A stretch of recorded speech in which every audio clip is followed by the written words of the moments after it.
Hello. Welcome to my 18, 19 and 20 week vlog. Woo.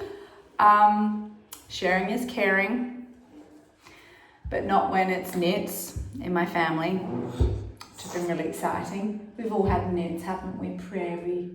Oh, no. And then Mummy now is sick because all the kids have been sick. So that sharing has not been caring, but that's okay. I'm about 4 weeks into my sickness. Prairie's gonna sit in the bath, in the empty bath next to me. So today I am actually 21 weeks plus something, 21 plus 3, I would say, or 2 or something. So I will do my 21 week, just busy little body over here. I'll do my 21 week next week. I'll start with showing you my belly. I feel a lot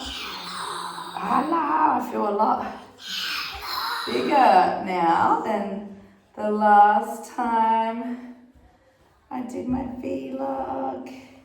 Here's the belly. Prairie, is it a boy or a girl? A boy, maybe. You think a boy? I think it's a girl, but I know it's a girl, but it's a boy, I think. Okay. So she knows it's a girl, but it's a boy. Cool. That's kind of how I'm feeling right now because I keep flip-flopping. Anyway, so what has been happening in the last 3 weeks, 18, 19 and 20, has been significant movement now. So, like I said to you last time, I have an anterior placenta, okay, at the front of my stomach, which means that the baby's kicking into a cushion and I can't feel the baby as well as I have in previous pregnancies where my placenta's been more wrapped around the side or at the back. But I feel like I hit the week of 18 weeks, I felt the baby every day. 19 weeks it was more consistent, and then 20 weeks it was every day. So this baby is really active at nighttime, like someone else I know. And I find that when I'm lying down, because in our household, we lie down with our kids to go to sleep. So I'll start off with the girls. I'll do Prairie and Poet. And then I move into Forest bed and I lie with Forest. And then if Bodhi's not asleep, I'll go lie with Bodhi. But they're the moments when I'm really feeling this active baby. And because it's quieter and I'm less distracted during the day, and that's when I really can tune in and I can feel these little movements at the front, and actually a lot of kicks. I'll show you where I'm feeling a lot of kicks. Like I feel punches down here. So right now baby's head is down. I know this because I have my scan. Let me feel where baby is. Okay, so baby's lying this way, so the bum and back is here, and the legs are kicking around, and I'm actually getting a lot of kicks right in my belly button. So I'll feel like little boop, boop, boop, boop. So I think it's like head, bum, back, legs, and I've been feeling really good. I had during my 19th week of pregnancy, I was feeling a little bit nauseous again. And something that I know is a problem for me every pregnancy is my iron levels, because throughout all my pregnancies, even when I was not vegan, in my first and second pregnancies, I always consistently have low iron. And in fact, I've had an iron infusion before. In my third pregnancy, I had an iron infusion. This time around, iron's really low again. So I started trying to take iron supplements and they've made me feel really sick. So I have been taking these sachets called Spartone or something. You guys probably know what they are. And my husband would like deliver it to me each morning. And I was kind of like, oh God, okay, I'm just gonna stomach this. It doesn't taste bad, but I always feel nauseous afterwards. So the one day I was driving, I suddenly was like overcome with nausea, and I was like, I think I'm gonna puke. And I was dry heaving out the window, and that was during my 19th week. And then the next day, Mark's like, you gotta keep up with the iron. So he brought me, I was in here having a bath, he brought me iron, and I puked all down the side of the bath, like it just violently came out of me. So I'm having some problems with iron, and by the time this comes out, I think we might just drop all these at once. But if anyone has a recommendation of an iron supplement that is not making you feel sick, please let me know, because I should really be taking iron, and it's just been so hard for me to stomach it. In terms of like cravings and everything, nothing really specific. Like each day I'll have like a feeling like, I really feel like this. Like today I really felt like, hi girl, just go in the toilet. Today I really felt like having this chocolate bar that I love with caramel in it. And so I texted Mark when he was out at the shop. I was like, do you mind getting me the Nomo chocolate with caramel? And he brought it to me, and I ate the entire thing in 2 seconds. I've been drinking a lot more fluids. Nighttime, I'm feeling like I have to have a pillow either side of me. So I roll over and I hug one pillow that side, and then I have a pillow on the other side as well. And that's feeling really good. I also just got an Apple Watch again for this pregnancy, and I will endeavor to close my exercise rings every day. I want to start really focusing in on my fitness levels.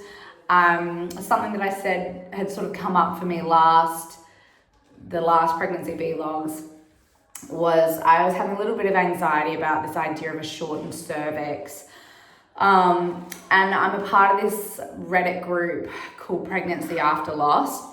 And I often read through like what the losses were, and there were quite a number of them around a sort of 18, 19, 20 mark, even 21 mark, due to this thing called a shortened cervix or an incompetent cervix. So that was something that was just kind of playing on my mind, and a part of just the anxiety of being pregnant again after you've had a pregnancy loss. And so if anyone's watching this and like little fears are coming up, I've just decided to tackle them head on. Like if I feel anything, I research further into it, and then I can take actionable steps to help alleviate that stress. So my actionable step this week last week was at my 20-week scan, which I'll talk to you about as well. At my 20-week scan, she offered me the opportunity to do an internal scan, because at 20 weeks, you're big enough to have the ultrasound over the top of the belly. But she actually offered me the opportunity to have an internal scan as well, where the wand goes inside and you get a much better look at the placenta and a much better look at the cervix. And I was like, yes, please. So she went in to really look at it like closely, because I told her, look, I've been having some anxiety about this. Sorry. I know a couple of friends who have lost babies because of this.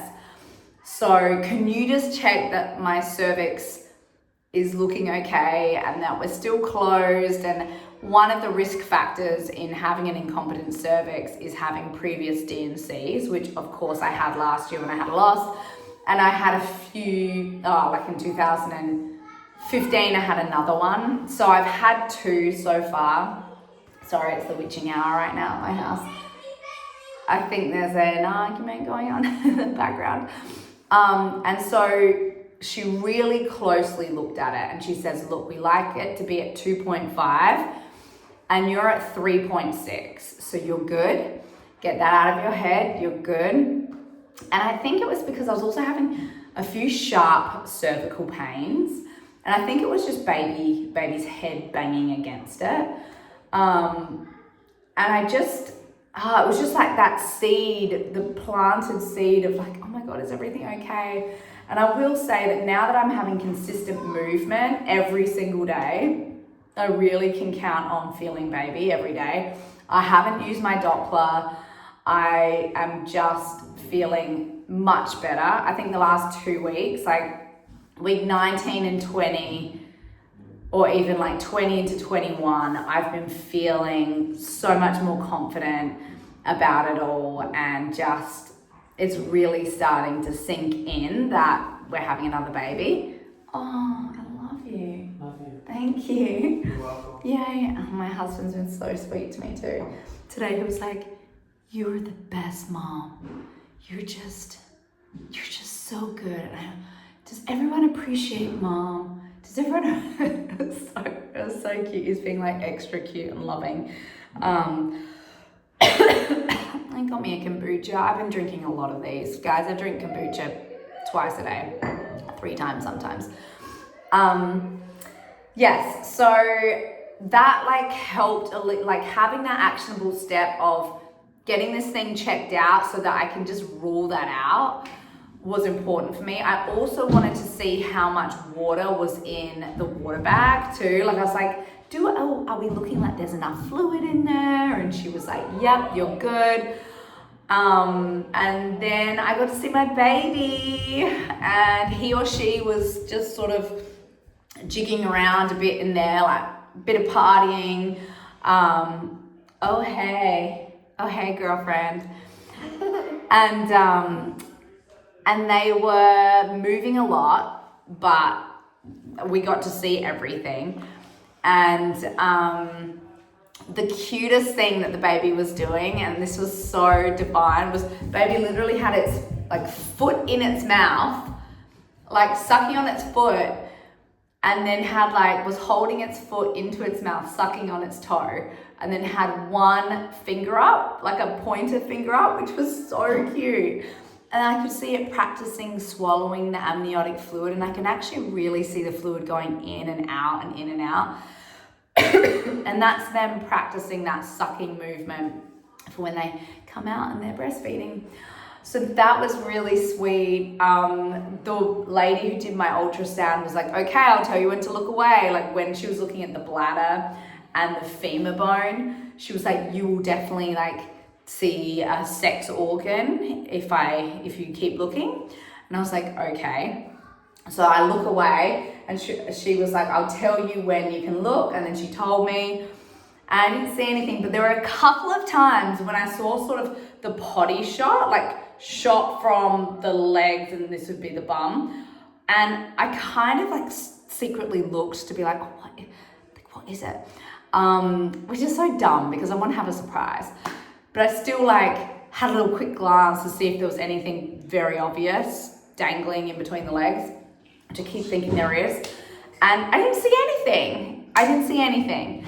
And then I probably had like 3 or 4 sneaky little, like when there were legs around and like when it was the top of the legs. But I didn't see any dangly wanglies. So I was like, okay, I had gone into the scan really feeling so confident it was a boy. And then I left the scan being like, well, wouldn't I have seen a glimpse of something? But then I thought about it, and I was like, well, I didn't even really see the umbilical cord much either. So maybe maybe it's not that it was a vagina there and that's why I didn't see anything. Maybe it's just purely the fact that she was really smart and she like would take the wand off. I think she saw me looking and she'd take the wand off and move on to somewhere else. But everything looked good, and the baby's brain scan for my antibodies all looked great. Nothing to worry about, totally normal levels. So it doesn't seem like the baby's starting to get anemic, which is one of the problems with a pregnancy with antibodies. I'm almost out of time. Anyway, so yeah, other than some of those earlier like feelings of anxiety, I am feeling awesome. I feel great. I have so much energy. I'm so excited. The belly's growing bigger and bigger. I feel like there's a big baby, even though the baby measured at the 34th percentile and was like 386 grams. It was just so cute to see the babe. And then also the kids have been really, really loving and cuddling the baby and talking to the baby. And I got some really good pictures this week of like the girls with the belly, and you know, the excitement's really palpable. Now I'm over the halfway mark. It just is starting to feel very real. So that's it. That's my 18, 19, 20 pregnancy vlog. And I will see you on the road next time on our RV trip for next week's or the next 3 weeks vlogs. All right, guys.